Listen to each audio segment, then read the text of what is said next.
Hello, I'm Jessica Morrow, one of Carleton University's International Admissions and Recruitment Officers.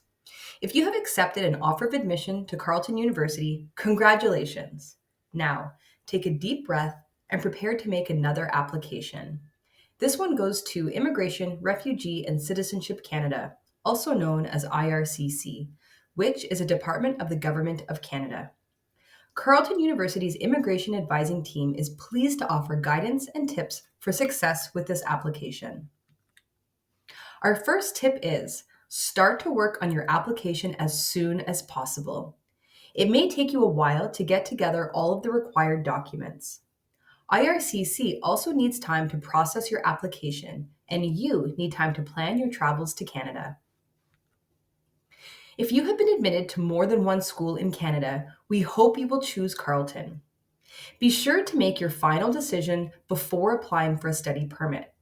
If you apply with an admission document from Carleton or from any other designated learning institution in Canada, your study permit will name that school. And when you come to Canada, it must be to study at the school listed. Changing schools after arriving in Canada can't be done easily, and remaining in Canada without studying is not an option for most study permit holders. Now let's talk about what you're applying for. To study at Carleton University, most international students must have a Canadian study permit. This is a document that authorizes you to stay in Canada, to study at Carleton, and probably to do some work in Canada, as long as you maintain full-time student status. You are going to apply for a study permit. But before you come to Canada, you'd need travel authorization.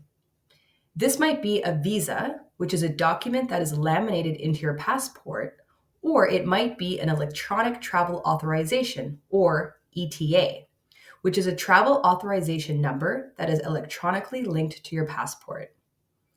Do you need a visa or an ETA? This depends on the country that issued your passport. But you don't have to look up the answer because your application for a study permit will automatically include either a visa or an ETA, whichever is right for you. That is, unless you're an American, in which case you don't need a TRV or an ETA. Some Carleton students are admitted to a program that has a co-op option. For undergraduate programs, participation in co-op is not confirmed until after the student's first or second year. At that time, Carleton Cooperative Education issues the letter needed to apply for a co-op work permit. So for now, you are not applying for a work permit in addition to your study permit, only your study permit. When you are ready to start an online study permit application, go to the IRCC website, specifically the page where you can create and sign in to an IRCC secure account. If this is your first time, you'll have to register a GC Key username and password and set up your security questions and recovery email address. On subsequent visits, you'll sign in with your username and password. After you have signed in, look for Start an Application and select the Visit, Study, or Work option. The process starts with you answering some simple questions about yourself and what you want to do in Canada. Your answer to the first question should be that you want to study. This will start you on the right path. Your answers to the setup questionnaire will allow the application system to build your application list with the forms you need to complete and the supporting documents you need to supply.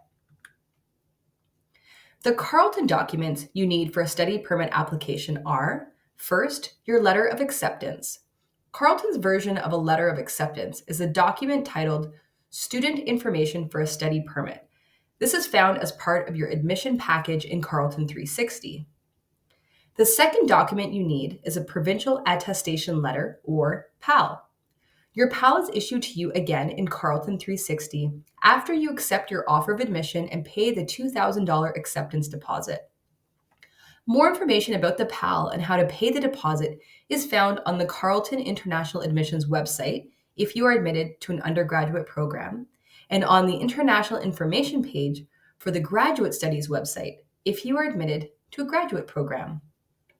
Students who receive entrance scholarships from Carleton can include their funding letter as one of their financial documents. Financial matters will be discussed in more detail in the next video in this series. Now, continue to video number 2 to learn more about the required documents for a study permit application.